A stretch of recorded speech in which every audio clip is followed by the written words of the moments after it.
नमस्कार दोस्तों SBI card limited, ठीक है। ये एक ऐसा स्टॉक है जो निवेशक के लिए अब आप कह सकते हैं एक पहेली सा बन चुका है, क्योंकि जब आप इस credit card as a business, इनका जो आने वाले समय में ग्रोथ प्रोस्पेक्टस है, जिस तरह से आप कह सकते हैं स्पेसिफिकली अगर हम एसबीआई कार्ड की बात करें जो कि क्रेडिट कार्ड इंडस्ट्री में सेकंड लार्जेस्ट आप कह सकते हैं मार्केट शेयर रखता है, ये तमाम पॉजिटिविटी के बावजूद जहां बाजार स्टॉक मार्केट अपने ऑल टाइम हाई हर दिन नया रिकॉर्ड लगा रहा है, ये वो स्टॉक है जो चल ही नहीं रहा है, ठीक है। अपने आप कह सकते हैं 52 वीक लो के आसपास ये स्टॉक लगातार ट्रेड कर रहा है। तो ऐसे में निवेशकों को ये समझ में नहीं आ रहा कि आखिरकार इस स्टॉक में कह सकते हैं जिस लेवल में ये ट्रेड कर रहा है यहाँ पे खरीदें या जो नीचे गिरने के चांसेस है वो बहुत ज़्यादा है, क्योंकि अगर इतने ऊपर बाजार चल रहा है वहाँ से कोई करेक्शन आती है तो भैया ये भी तो वो स्टॉक है जिसमें थोड़ी करेक्शन और होगी। तो ऐसे में क्या करना चाहिए, मैं अपनी पर्सनल कह सकते हैं व्यू क्या है, मैं या मेरी फैमिली मेम्बर इसमें निवेश है कि नहीं, इस पर बताऊंगा और एक डीप एनालिसिस करेंगे कि आखिर कोर इशू क्या है कंपनी का, क्योंकि बीच बीच में कुछ बहुत पॉजिटिव खबरें तो आती रहती हैं। जैसे आपको पता होगा रुपए क्रेडिट कार्ड की भैया आप यूपीआई से भी आप पेमेंट कर सकते हैं। दूसरा एक बहुत अच्छी खबर आई थी कि रिलायंस के साथ इनका एक टाई अप होने वाला है और उस न्यूज़ को बहुत ज़्यादा हाइप किया गया था, ठीक है। वो भी एक बहुत शानदार न्यूज़ है दोस्तों कि भैया यहाँ से कुछ बहुत बड़ा परिवर्तन हो जाएगा। इतना बड़ा जो रिलायंस का वास्ट नेटवर्क है उसका डायरेक्ट बेनिफिट उसको मिलेगा, क्योंकि कुछ बहुत ज़्यादा इंपॉर्टेंट उसमें कह सकते हैं प्रिविलेजेस भी दिए जा रहे थे। इस एक वीडियो में उसकी ज़्यादा चर्चा करेंगे नहीं, क्योंकि हमारा जो इशू है वो ब्रॉडर इशू है कि भैया आखिर हमारा लॉन्ग टर्म विजन क्या होना चाहिए और कौन सी वो चीज़ है जो सबसे ज़्यादा निवेशकों को परेशान कर रही है दोस्तों, ठीक है। तो यदि आप एसबीआई कार्ड में निवेशित हैं, निवेश की सोच रहे हैं, ये वीडियो आपके बहुत काम आएगा। Please without skipping any part ये वीडियो को देखिएगा, और अगर आपको थोड़ा स्लो लगता है तो वीडियो को थोड़ा स्पीड में कर लीजिएगा, क्योंकि देखिए जो डीप एनालिसिस के वीडियोस हैं वो थोड़े लंबे ही रहते हैं दोस्तों। और अगर आपका कोई सवाल रहता है दोस्तों, अगर आपके कोई इश्यूज़ रहते हैं तो प्रायोरिटी पैनल ग्रुप को ज्वाइन कर सकते हैं, जो आप कह सकते हैं जब आप मेरे यूट्यूब चैनल में जाएंगे तो बगल में ज्वाइन बटन होगा, उसे आप ज्वाइन करके प्रायोरिटी पैनल ग्रुप को ज्वाइन कर सकते हैं दोस्तों, ताकि जो आपके सवाल हैं उसके जवाब अगर उसी कमेंट सेक्शन में देने लायक रहेंगे तो वहीं दे दूंगा, अन्यथा इसी प्रकार से एक स्टॉक स्पेसिफिक वीडियो लाने की मैं कोशिश करूंगा दोस्तों। तो अब सीधा लेके चलता हूं वीडियो के सेकंड पार्ट में और एक डीप एनालिसिस करते हैं दोस्तों। सबसे पहले चले दोस्तों वीडियो में शेयर प्राइस की तरफ। देखिए आपकी स्क्रीन में दिख रहा होगा एसबीआई कार्ड। देखिए जब बाजार इतना ज़्यादा ऊपर ट्रेड कर रहा है आपका, तो एसबीआई कार्ड आज भी फ्लैट सी क्लोजिंग दिया है और 750 के नीचे ये लगातार 2-4 दिन से लगातार क्लोजिंग दे रहा है। और हम देखें स्टॉक ने पिछले एक साल में ऊपरी स्तरों से आप देखेंगे तो एक अच्छी खासी अप्रॉक्सीमेटली आप देखें यहाँ पे ऊपरी स्तरों से इसे 926 के आसपास, वहाँ से स्टॉक अभी लगभग 20% के आसपास गिरावट दिखा रहा है। और ये गिरावट थमी नहीं दोस्तों पिछले 2-4 दिन में, जब बाजार इतनी एक शानदार रैली दिखा रहा है। आप देखें एसबीआई कार्ड अपनी जगह से नहीं हिला है दोस्तों, ठीक है। तो ये निवेशकों को समझ नहीं आ रहा कि भाई क्या ये वापस से ये जो इनके बॉटम्स हैं लगभग 700 रुपये के आसपास ये छूता हुआ दिखाई देगा। देखिए एक संभावना तो दिख रही है कि स्टॉक लगातार वीक है, ठीक है, तो 700 के आसपास जाता हुआ दिखाई देगा। लेकिन मैं हमेशा कहता हूँ कि भाई एज ए इन्वेस्टर अगर आप 5%, 10%, इवन 12-15% के आसपास देखेंगे कि भैया मुझे ये पैसे बचाने हैं और आपका विजन लॉन्ग टर्म में एटलीस्ट मुझे लगता है 50 से 60% का होना चाहिए। अगर वो नहीं है दोस्तों तो भाई इन्वेस्टमेंट का कोई मतलब नहीं, फिर तो वो ट्रेड है, तो ट्रेड आप स्टॉप लॉस लगा के ले सकते हैं। और मैं हमेशा इसीलिए एक बात कहता हूँ, bottom fishing it's a good thing. अगर कोई स्टॉक बहुत ज़्यादा नीचे गिरा हुआ है, आपको लग रहा है कि नहीं भाई यहाँ से एक बॉटम फिशिंग की जा सकती है, तो आप खरीदो ना, स्टॉक बहुत ज़्यादा चला जाए, तो ये बहुत रेयर चांसेस में होता है। अक्सर ये चीज़ें होना बहुत ज़्यादा टफ होती है इन टर्म्स ऑफ इन्वेस्टमेंट दोस्तों, मैं इन्वेस्टमेंट की टाइम की बात कर रहा हूँ, ठीक है। तो ये चीज़ें हैं। हाँ 700 अगर ये 700 को तोड़ता है तो चीज़ें थोड़ी और ज़्यादा आप कह सकते हैं गिरावट देखने को मिल सकती हैं, बट मुझे नहीं लगता स्टॉक 675 के आसपास को तोड़ करके नीचे जाने वाला है, ठीक है। यहाँ से आप कह सकते हैं मोर और लेस 100 रुपीज़, जो कि इसे 12-15% के आसपास की श्रेणी में रखता है दोस्तों, ठीक है। और डिस्क्लोजर के रूप में मैं बता दूं कि मैं मेरी फैमिली मेम्बर एसबीआई कार्ड में इन्वेस्टेड है दोस्तों, ठीक है। बीच में इन्वेस्टमेंट की थी, एक अच्छी रैली हुई, बुक कर लिया प्रॉफिट, अब यहाँ से वापस से बहुत आराम से एक आप कह सकते हैं पहला चंक ऑफ इन्वेस्टमेंट मैंने कर लिया है, यहाँ पे खरीदा हुआ है स्टॉक को दोस्तों, ठीक है। कि देखिए मैंने कहा था पहले भी कि ये जो रैली हुई है यहाँ पे बहुत सारे ऐसे स्टॉक्स हैं जहाँ पे मैंने प्रॉफिट बुकिंग भी की हुई है दोस्तों, ठीक है। बट मुझे अब लगता है उस प्रॉफिट बुकिंग किए हुए पैसों से वो स्टॉक जो इस रैली में पार्टिसिपेट नहीं किए हैं लेकिन उनका जो पोटेंशियल है वो बहुत ज़्यादा है, तो मुझे भाई एक SBI कार्ड है और आने वाले कुछ दिनों में दोस्तों 2 या 3 और स्टॉक है जो मुझे लगता है कि ये भी उतनी तेज़ी नहीं दिखाए हैं, उसके ऊपर वीडियो लेकर के आऊँगा। तो इसलिए मेरा आज SBI कार्ड के ऊपर वीडियो है। और एज ए इन्वेस्टर मैं हमेशा कहता हूँ हमारा विजन थोड़ा लंबा होना चाहिए कि भाई क्या ग्रोथ के चांसेस हैं, तो उसके लिए भैया एक एक करके अब चर्चा करेंगे हम एनालिसिस की तरफ। देखिए सबसे फर्स्ट आंसर जो हमको करना चाहिए वो ये भैया कि जो SBI का एक नया नॉर्म जो निकल के आया है क्या उससे कोई बहुत ज़्यादा नेगेटिव इफेक्ट पड़ेगा, मैनेजमेंट क्या कहती है। तो देखिए इन्होंने कहा है that the RBI's decision to increase risk weight for consumer credit is likely to reduce the capital adequacy of the company by around 4%। जो करेंटली आप कह सकते हैं जो कैपिटल एडिक्वेसी रखनी रहती है इन कंपनीज को उसमें 4% गिरावट होगी। ये कौन कहना है, SBI cards and investment on November 17 नवंबर को दिए गए बयान में उन्होंने कहा था कि RBI की जो पॉलिसी वो इस तरह रहेगी। आगे वो कहते हैं this will impact the capital adequacy ratios for banks and NBFC। For SBI card this impact will reduce capital adequacy by 4%। भैया SBI कार्ड के लिए तो 4% बल्कि कम होगा दोस्तों कैपिटल एडिक्वेसी रेशियो, ठीक है। SBI कार्ड ने अपने जो स्टेटमेंट है उसमें जो चीज़ें अनएड की हैं कि ये एक बहुत पॉजिटिव मूव है RBI के द्वारा to ensure prudent growth is unsecured lending. जो ये लगातार बढ़ोतरी हमको देखने को मिल रही है अनसिक्योर आप कह सकते हैं लैंडिंग में, वो एक बहुत पॉजिटिव कदम है कि भैया उससे जो एक अनसिक्योर्ड लोन में लगातार वेटेज बढ़ता चला जा रहा था और अंधाधुंध लोन दिए जा रहे थे रोक, उसमें आप कह सकते हैं रोक पड़ेगी और ये एक बहुत पॉजिटिव चीज़ है। बात करें अभी की as of now, so we are well capitalized, हम बहुत अच्छे तरीके से कैपिटलाइज्ड हैं, हमको कोई भी कैपिटल की इश्यूज नहीं है और हम बहुत ज़्यादा वेल अबव द जो रेगुलेटरी गाइडलाइन है 15% के ऊपर है। और अगर रिक्वायर्ड पड़ी, इनका ये कहना है कि अगर हमें लगा कि भाई और कुछ रिक्वायरमेंट पड़ेगी, if required we will augment tier 2 capital, ठीक है। There is no need for us to raise equity, हमको भाई साहब इक्विटी से रेज करने की कोई जरूरत नहीं है, हम टीयर 2 कैपिटल के थ्रू भी आप कह सकते हैं फंड रेज कर सकते हैं। नाउ हम एक प्रॉफिटेबल कंपनी है, हमारे पास बहुत सफिशिएंट प्रॉफिट है दोस्तों और वो जो प्रॉफिट है वो सफिशिएंट है हमारी ग्रोथ को फंड करने के लिए। एंड द इंक्रीज इन आप कह सकते हैं in risk weight on NBFC lending, जो एक आप कह सकते हैं चर्चा की जा रही है कि भैया NBFC में जो लैंडिंग दी जा रही है उसके कारण क्या होगा, lead to an increase in the cost of borrowing for the industry. जो कॉस्ट ऑफ बोरोइंग है इसमें बढ़ोतरी होगी, ये एक आप कह सकते हैं इशू है इन कंपनीज के लिए। आगे बढ़ते हैं, आप देखें जो सेंट्रल बैंक ने increase the risk weight on consumer credit exposure commercial bank and NBFC by 25 percentage point. और जो रिस्क वेट है दोस्तों कंज्यूमर क्रेडिट का कमर्शियल बैंक और NBFCs के लिए वो 125% कर दिया गया है, जो पहले 100% था, ठीक है।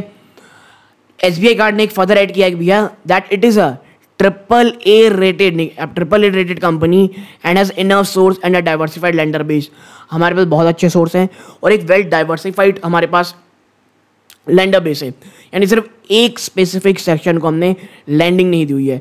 We do not foresee a significant impact on our cost of fund. तो भाई इन सेंस कंपनी एटलीस्ट जब ये चर्चा कर रही है उसमें ये तो कॉन्फिडेंस रखती है कि भैया हमको कोई बहुत बड़ी प्रॉब्लम हो, ऐसा नहीं लगता। और मैं हमेशा कहता हूँ जो बयान को आप जब भी देखें पढ़ें एक पॉजिटिव वेव आनी चाहिए, वाइब आनी चाहिए, वो आ रही है, but at the end of the day जब रिजल्ट निकल के आता है उसको हमें पढ़ने की ज़रूरत है कि चीज़ें किस तरह से दिखती हैं, ठीक है। आगे चलते हैं दोस्तों, अब बात कर लेते हैं Q2 के नंबर जो है उसके हाईलाइट्स की। तो देखिए परफॉर्मेंस क्या रही है, जो टोटल रेवेन्यू में बढ़ोतरी हुई है 22% हुई है ईयर ऑन ईयर टू ₹4,221 करोड़, जो एक साल पहले दोस्तों आप देखेंगे इन Q4 जो एक साल पहले Q2 फाइनेंशियल 23 में 3,453 करोड़ रुपीज़ थे। प्रॉफिट आफ्टर टैक्स में 15% का जंप है ईयर ऑन ईयर टू ₹603 करोड़, जो पहले 526 करोड़ थे, ठीक है। ROA और ROE देख लीजिए, कैपिटल एडिक्वेसी रेशियो 23.3% में है और टीयर 1 जो है वो 20.8% में है। यानी एक चीज़ तो प्राइमा फेसी हमको समझ में आती है कि भाई साहब कुछ भी चीज़ प्रॉब्लमेटिक नहीं है। हाँ, आप अगर देखेंगे तो जो आप कह सकते हैं, जो कहते हैं ना कि जो एस्टिमेट लगाया गया था, शायद कई जगहों पे आपको पढ़ने को मिलेगा कि यार ये उतना ज़्यादा अच्छा नहीं है, बट मोर और लेस अच्छी प्रॉफिटेबल चीज़ें हो रही हैं। हाँ, मार्जिन्स में इशू आ रहे हैं दोस्तों। जो कॉस्ट ऑफ फंड है, जो कॉस्ट ऑफ बोरोइंग है, वो थोड़े अपर साइड में, जिस कारण एक मार्जिन में प्रेशर देखने को मिल रहा है। और जो कॉम्पिटिटिव इंटेंसिटी है वो किसी से ढकी छुपी नहीं है दोस्तों। कंपटीशन इस सेक्टर में, ओवरऑल सेक्टर में बहुत ज़्यादा बढ़ रहा है। और अब हम थोड़ा बिजनेस हाईलाइट की चर्चा करेंगे तो आप पाएंगे इज दैट जो नए अकाउंट का वॉल्यूम है उसमें 12% का डाउन है। जी हाँ, 12% का, जो आप देख सकते हैं एक साल पहले इन क्वार्टर, और ये आया है 1124 के में आया है, जो एक साल पहले दोस्तों 1295 के था।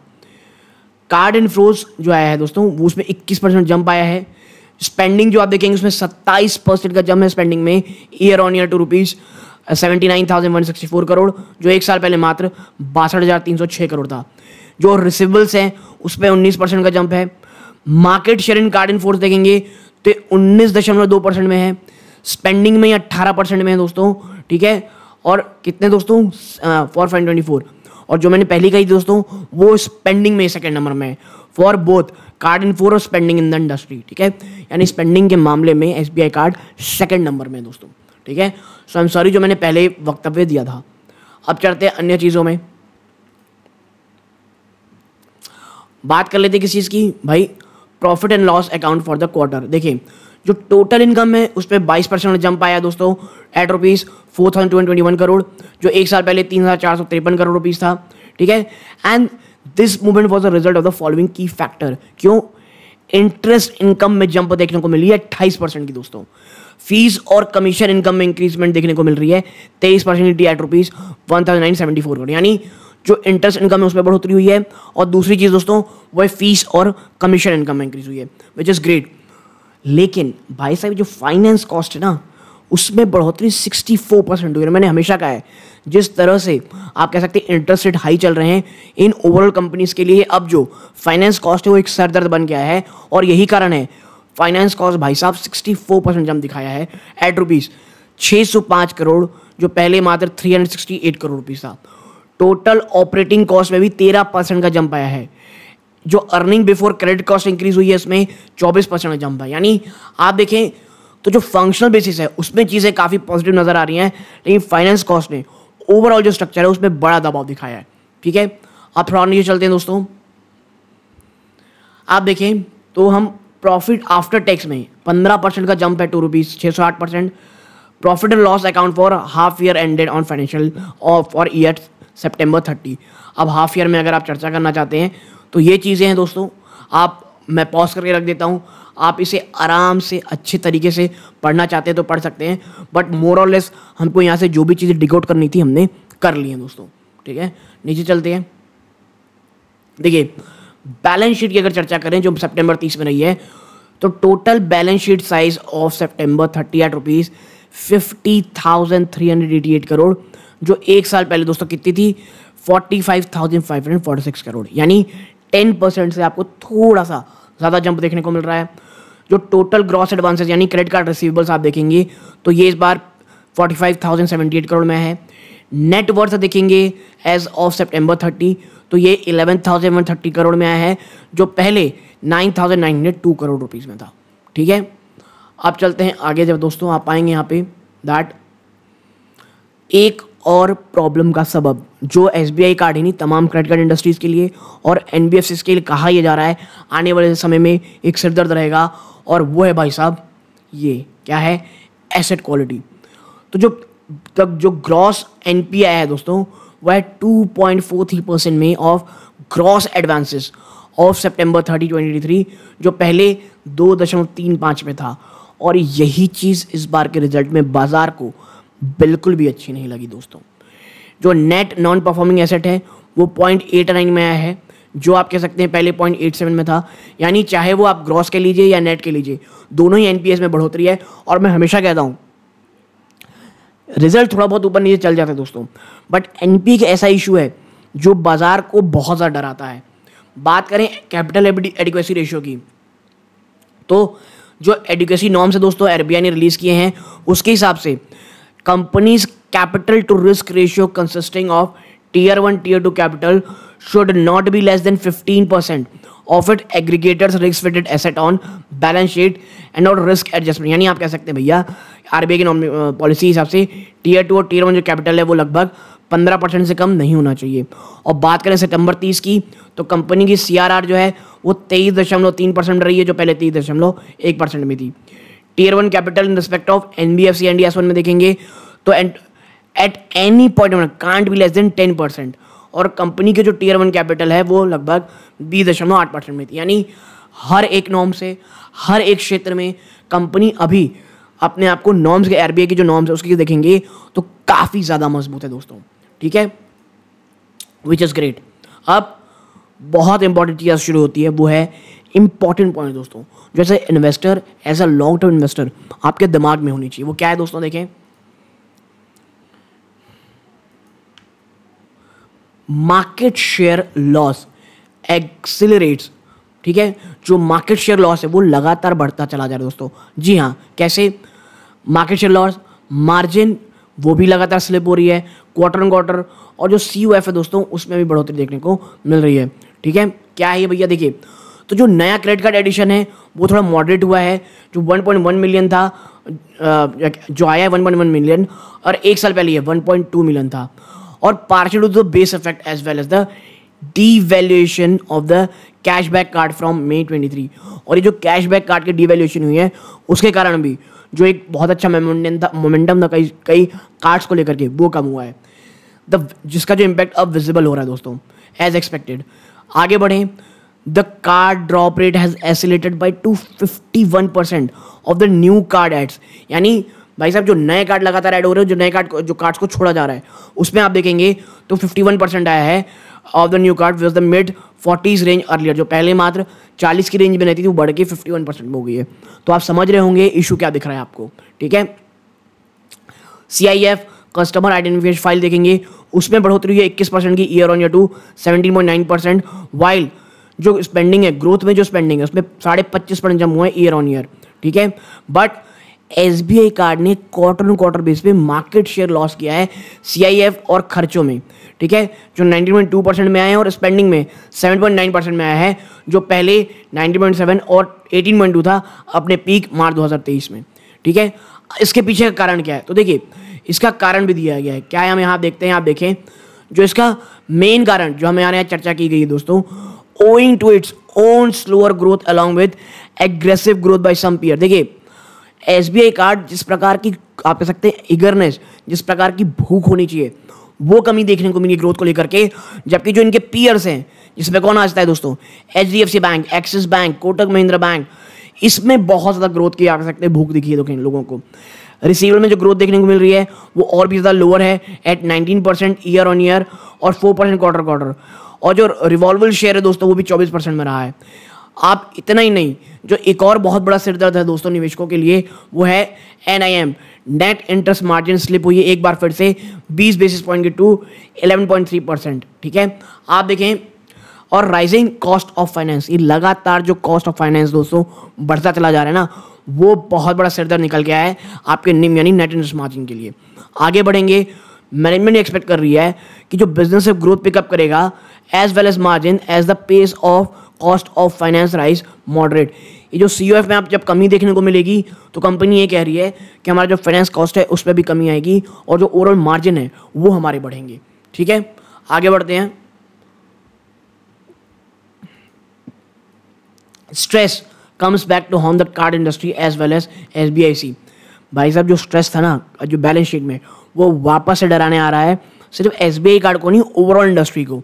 आप देखें स्टेज 3 की जो एसेट है, यानी वो लोग जो 90 दिनों से ज़्यादा भी पे नहीं कर पाए दोस्तों, वो लगातार बढ़ता चला जा रहा है by 6 base point quarter on quarter to 2.4%, और due to stress in the old 2019 pool earlier being camouflaged by the कोविड-19 स्ट्रेस। देखिए यहाँ ये कहा जा रहा है क्या हुआ है, 2019 में जो एक बहुत बड़ा स्ट्रेस था उसे कोविड-19 के नाम पे आप ढक तो दिए, लेकिन अब SBI had identified the stress pool some time ago and already initiated action.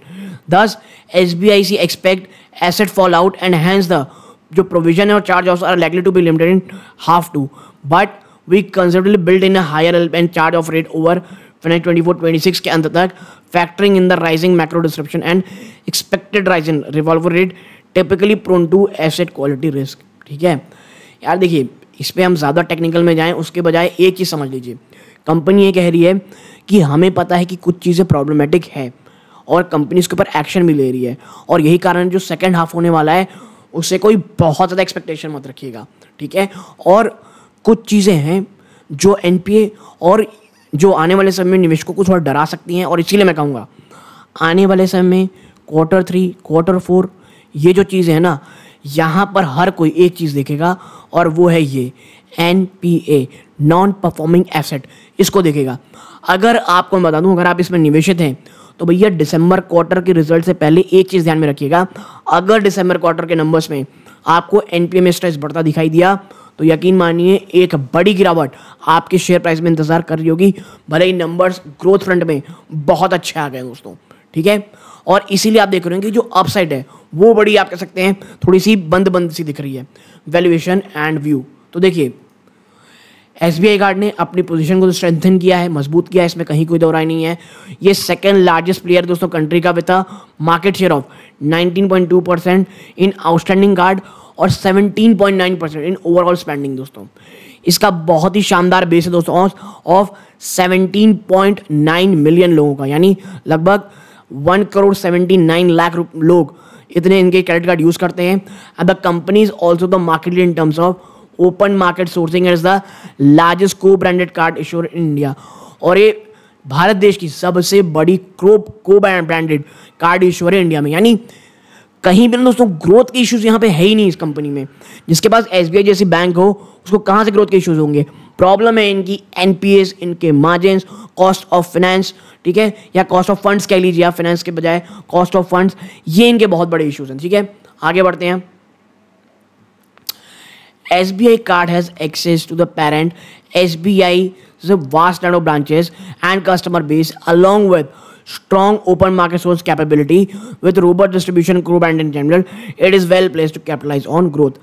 Overall मैं फिर कहूँगा कि भाई देखिए जो ओवरऑल ग्रोथ है वो तो बहुत अच्छी है, बट देखना ये होगा हमें दिसंबर क्वार्टर में कि भाई साहब आपके मार्जिन आप किस तरह रखते हैं. तो मुझे लगता है ओवरऑल जो भी इश्यूज थे वो हमने डिस्कस कर लिए होंगे. अगर आपको ये पूरी एनालिसिस अच्छी लगी हो और आप वीडियो में पहली बार इस चैनल में आए हैं, प्लीज़ सब्सक्राइब करके वीडियो को लाइक कीजिएगा. आप ऐसा करेंगे चैनल की ग्रोथ होती है दोस्तों, बहुत मोटिवेशन मिलता है. और के सवाल हो कॉमेंट बॉक्स में बताइएगा. यहाँ तक जुड़ रहे हैं, आपका बहुत बहुत धन्यवाद, अपना कीमती समय दिया. ये वीडियो का अंत है. जय हिंद दोस्तों.